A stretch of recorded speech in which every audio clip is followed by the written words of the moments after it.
नमस्कार। मैं सौरभ पाठक।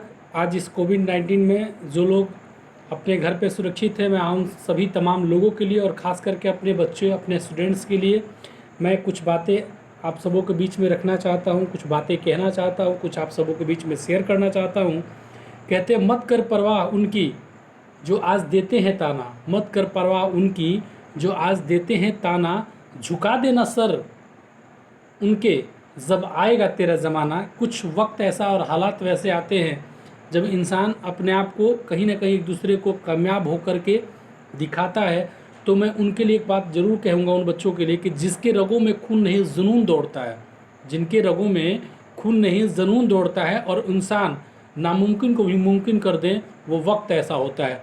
जो हो गया उसको कभी मत सोचो, जो हो गया उसको कभी मत सोचो, और जो मिल गया उसको कभी खोने के लिए मत सोचो, क्योंकि हासिल उन्हें होती है मंजिल जो वक्त और हालात पर कभी रोते नहीं हैं। मैं आपको एक बात याद दिलाना चाहूँगा, स्वामी विवेकानंद जी की उन बातों को मैं आज आपके बीच में याद दिलाना चाहूँगा। जब वो शिकागो, अमेरिका के शिकागो में जब उनका एक स्पीच होने वाला था और वहाँ पे जब वो जाने वाले थे, तो मैं उनकी एक बातों को याद दिलाना चाहूँगा आप सबों के बीच में, कि जब उनकी माँ ने कहा कि तुम्हें अमेरिका शिकागो जाना है, तुम्हारा वहाँ पे धर्म प्रचार करना है, तो उन्होंने कहा कि माँ, मेरी कभी कोई परीक्षा नहीं हुई, कभी मेरा कहीं कोई बहुत बड़ा ये नहीं हुआ और मुझे डायरेक्ट अमेरिका शिकागो भेजा जाएगा, मैं ऐसा कैसे कर पाऊँगा। तो उस दरमियान उन्होंने कहा कि एक काम करो, वहाँ पे एक चक्कू रखा और चक्कू लेकर के तुम मेरे पास आओ। तो स्वामी विवेकानंद जी ने क्या किया कि उस चक्कू को, जिधर धार था उस धार को अपने हाथों से पकड़ा और जिधर से हाथ से चक्कू को पकड़ा जाता उसको अपनी माँ के तरफ किया। माँ ने बोला, बेटा तुम अपनी पहली परीक्षा पास कर गए, क्योंकि तुमने से जब मैंने चक्कू मांगा तो तुमने अपना जो धारदार हिस्सा था जिससे तुम्हें जख्म हो सकता था, तुम घायल हो सकते, तो वो हिस्सा तुमने खुद पकड़ा, और जिधर हथेली की तरफ पकड़ा जाता है उधर तुमने मेरी तरफ किया, तो तुम अपनी परीक्षा पास कर गए और तुम जाओ धर्म प्रचार करो। तो वैसे थे हमारे स्वामी विवेकानंद जी। मैं स्वामी विवेकानंद जी की दूसरी घटना आप सबको याद दिलाना चाहूँगा। जब अमेरिका में उन्होंने अपना भाषण स्टार्ट किया, तो स्टार्ट करने से पहले कुछ लोगों ने उनको बोला, हेलो हाउ आर यू। तो उन्होंने बोला, नमस्ते, मैं अच्छा हूँ। तो वहाँ के अमेरिका के लोगों ने बोला, अरे हम लोग ने इंग्लिश में बोला तो ये हिंदी में जवाब दे रहे।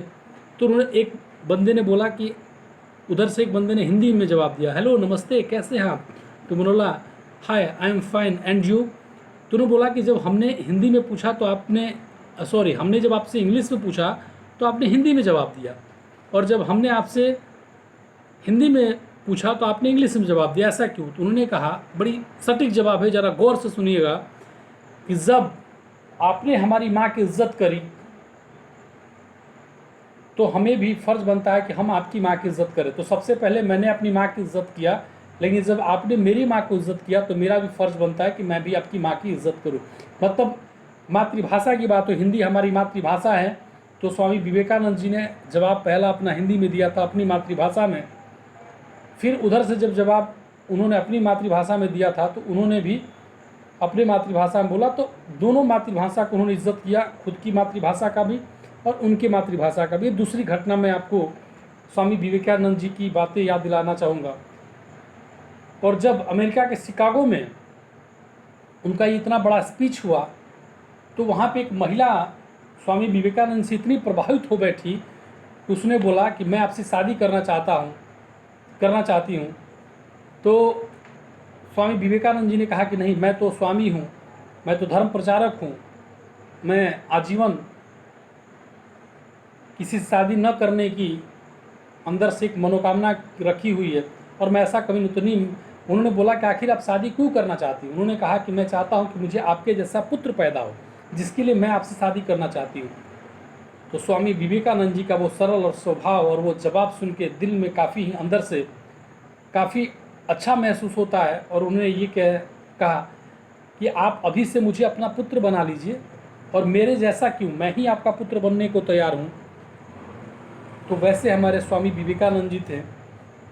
तो ये 2-3 बातें स्वामी विवेकानंद जी की आज मैं अपने बच्चों के लिए आपके सामने इस बात को रख रहा हूँ। तो आज मैं उन बच्चों के लिए कहूँगा कि स्वामी विवेकानंद जी की तरह कभी भी अपने आप को वैसा साबित करिए कि लोग आज आपका नाम लें, इस तरह का मनोकामना बनाइए, इन्हीं सारी बातों के साथ विदा लेना चाहूँगा। सौरभ पाठक, आरडीपी पब्लिक स्कूल, केसठ, दसियाव। धन्यवाद।